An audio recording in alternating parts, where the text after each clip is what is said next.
Basically, this is meant to be an informative video because I often see this dichotomy between professionals or teachers, right?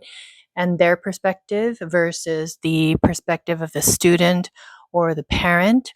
And so I think it might be helpful to you if you don't know what's available to you when you're taking private lessons, then how would you know, right? So I think this would be a good picture for you. This is basically the perspective I see and my colleagues see because we've been through it. We have been in your shoes. We have been the student. We have gone through a certain path, right? We have taken a certain road. We have taken a certain road to get here. And so I want to show you kind of, what that road was for me or for us. The entry level lesson taker would be a 30-minute lesson once a week. That's basic. And basically, you would just go have a lesson and then go home and don't think about it. Unfortunately, in the United States, there's a lot of this where you just drop off the kids, they do their, activity or they learn their subject, and then you pick them up and they don't really have to do anything further than that. But unfortunately, it should not be that way for violin. And but a lot of things are that way. Like you take them to soccer practice or you take them to taekwondo, and they just do it, and they don't really practice so much at home. They just practice while they're there. Unfortunately, that's what makes violin and classical music unique, is that you really need to be practicing by yourself at home every day in order to see some substantial results. And I really believe that's one of the reasons why kids quit, because it's not fun when you're not really seeing a lot of progress, or even if you're not seeing much progress, if you're going there and you're meeting up with friends, that's still fun. Hopefully that makes sense. But with violin lessons, you really need to put in that time. So that would be the second level. I would say the next level would be the person taking 30-minute lessons once per week, but they're practicing a little bit on the other days. So even if you're practicing 10 minutes or 20 minutes, you're practicing every day or maybe every other day or maybe 3 days per week, that's already a huge difference from the first example I gave you. So now the next thing, couple things would be if you were to bump up the lesson length to 45 minutes. That's kind of showing a little bit more dedication, you're a bit more serious. And the other thing you could be doing also at this sort of stage is performing. So maybe you have some opportunities to perform in front of an audience, whether it's at school or your private teacher has recitals, or there are other opportunities. Or a lot of my students, they just play during parties. So there'll be get-togethers like family gatherings or family friends, and they'll play for each other, and that's a great way to perform for others. So after that, I would say you would then increase your amount of practice, right? So you'd be practicing at least 30 minutes every day or almost every day. You'd be practicing 45 minutes every day. For me, I think most of my students, unless they're beginners, they're practicing 45 minutes every day, absolute bare minimum. But that's still, in my opinion, not enough. If you, I'll show you at the end what the route that I took is, and 45 minutes per day is still not enough in that case. But at this point, I would say their levels should be improving a bit faster, if that makes sense, over time. So maybe they've been playing for 2 years or 3 years, and their pieces are getting harder, their pieces are getting longer. That's the other thing you need to realize, is that if your pieces are getting longer and harder, you need to obviously spend more time, because how can you learn the piece from beginning to end, and the piece is longer, right? If you still practice only a little bit per day, it's going to take a very long time to get there. And then you need to make sure that you can run it smoothly, and that takes multiple, times. And then you need to work on the hard parts, right? And then also, if you're playing a piece with advanced techniques, then you need to be learning those techniques. And usually you don't just play pieces and that's it. You actually need to be using like technical books. So you're going to be having probably like 5 books or 10 books that you actually use on a daily basis. And imagine if you had, let's say, 7 books and you want to practice, if you even spent 5 minutes on each book, that's already 35 minutes. So just giving you an idea. And your piece should take probably the longest of all out of all the things you're practicing. So basically, practice length, practice structure is changing and developing and, improving. And then at this point, there's a lot of things you could do. If you want to get more serious, it's interesting. Sometimes the teacher suggests all these things to the student and parent, but sometimes the student and parent ask the teacher and they take a more proactive role. So either situation can happen, and maybe both can happen along the way, right? But then you can do events like camps. Music camps are so much fun. I should probably say before that, orchestras, right? So if you belong to a youth orchestra, like a local one that's not affiliated with school or anything, it's just an independent youth orchestra, that's wonderful. That's something that I did, and multiple orchestras at the same time. And they often have summer camps. If you're like a wind player or something, then you'll probably go to like band camp, and that's with school usually. So there are these, things that you can do. You can sign up for independent camps, like summer camps. A lot of my students enjoy doing that. So they go away and they go off to summer camp. So often orchestras will have summer camp, or you can just sign up for it, or you're going to be signing up for evaluations. So there's like Royal Conservatory of Music. There's the ABRSM. There's many different programs that are available in the United States and abroad. So if you're watching from another country, there are always evaluations available in major cities.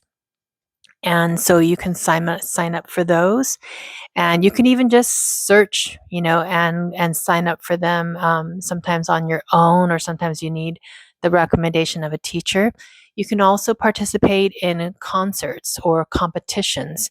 Sometimes if you want to play in a more prestigious concert, there's a screening, right? So you have to send in a video, or you need to go and play for a panel. It's great here in my area that there's a lot of programs for young kids who want to perform in Carnegie Hall.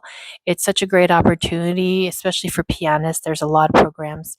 And so they can do that as well. So if you're interested in performing in Carnegie Hall, it's a great honor and something like a big achievement in your studies.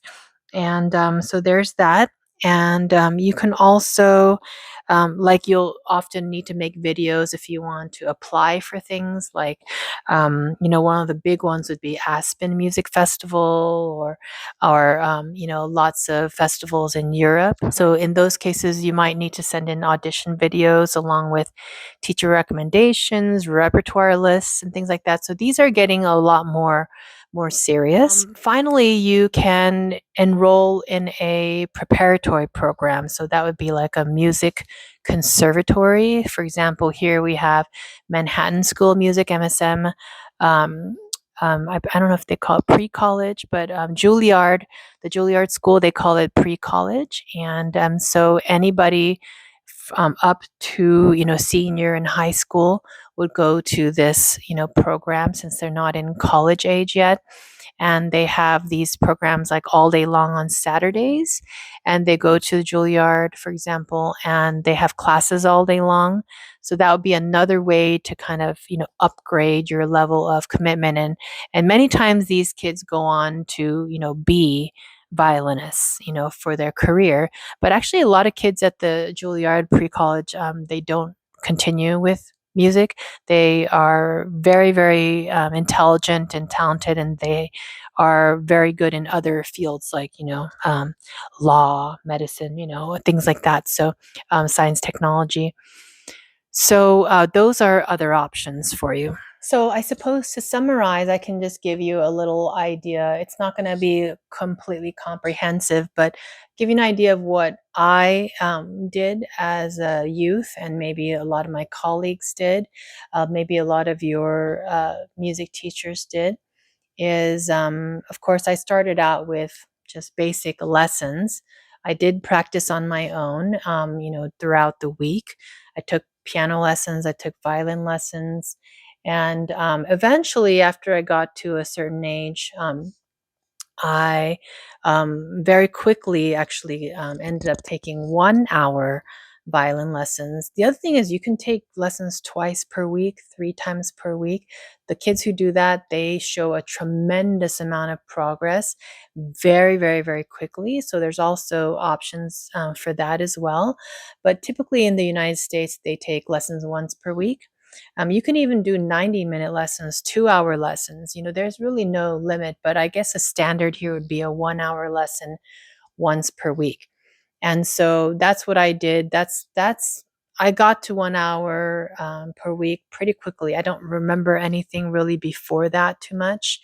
And I was practicing, probably about 1 hour per day. And when I was in my early teens, maybe 11, 12, 13, I was already playing, pretty substantial repertoire, enough to apply for things. So, I played at conventions. I got to play at master classes. That's the other thing, you can apply for master classes. I've played for many renowned violinists like Donald Weilerstein, Dorothy DeLay, and Tokyo String Quartet, Ruggiero Ricci.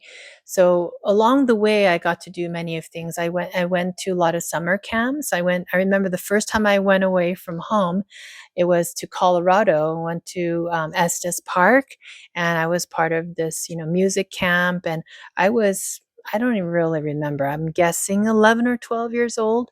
And that was my first time away. And I was so scared. But, in the beginning, I was miserable, but by the end, I was having a great time. And that's usually how it is, right? And then, I went on these trips, like with my teacher. I went to Chicago. I'm from California. So went to Chicago, and that's when I met Donald Weilerstein. And then I also went to Germany with my teacher. We went on tour. And this was still, I'm guessing I was 13, 14, maybe 15. I can't really remember, somewhere around there.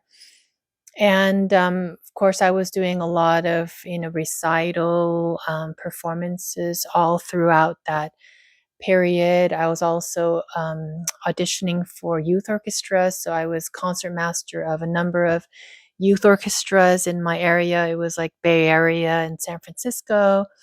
And also, I ended up going to the San Francisco Symphony Youth Orchestra.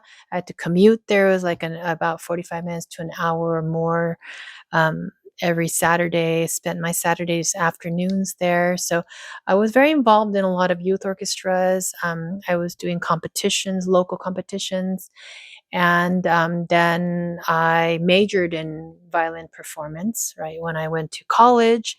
And so I had to prepare, right? When you're a junior, senior, you have to learn a lot of repertoire all at once. That's another thing that's sort of a big learning curve, is not just getting one piece ready for performance, but getting like 3 pieces or 5 pieces or 7 pieces ready for performance. And then you end up, becoming a music major, right? And then you end up doing many more things. So in college, typically we end up gigging a lot. So we do a lot of, like, playing for weddings. I did that actually when I was in high school. For 4 years, I was with a string quartet that, were my buddies and friends, and we would um, play at weddings and things. But anyway, when you go to college, then you end up doing a lot of orchestra gigs, right? So you play in lots of orchestras.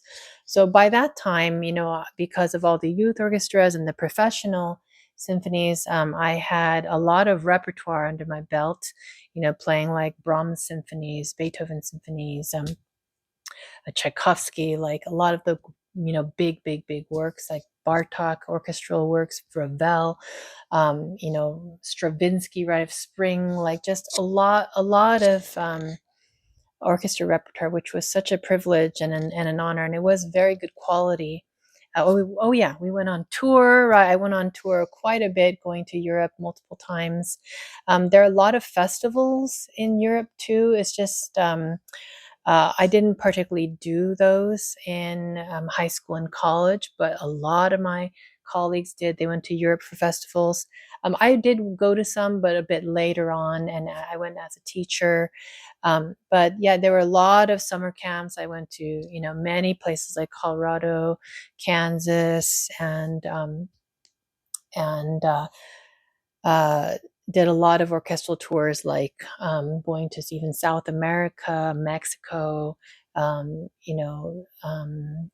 different parts of the United States. So anyway, it's a privilege. It's fun because you end up traveling a lot. You meet a lot of people. If you're part of an organization, you end up becoming really good friends because you spend a lot of time going on tour. So it's a lot of fun, but it's a lot of practice, a lot of hard work. But that's kind of the road that I went down, and hopefully that helps you to see that, basically pretty early on, you just need to practice, right? If you want to get serious, you need to practice every day. Pretty early on, I was already practicing every day an hour and taking 1 hour lessons. And um, and then from there, if you have that as your starting point, then you can really, like, a lot of opportunities open up to you, because then your level becomes, quite high. And then you can actually enter into these things that I just told you about. So hope that helps. And if you want to kind of get more out of your private lessons, these are some of the examples that I just wanted to share with you, just in case you didn't already know them. So anyway, thank you and have a great day.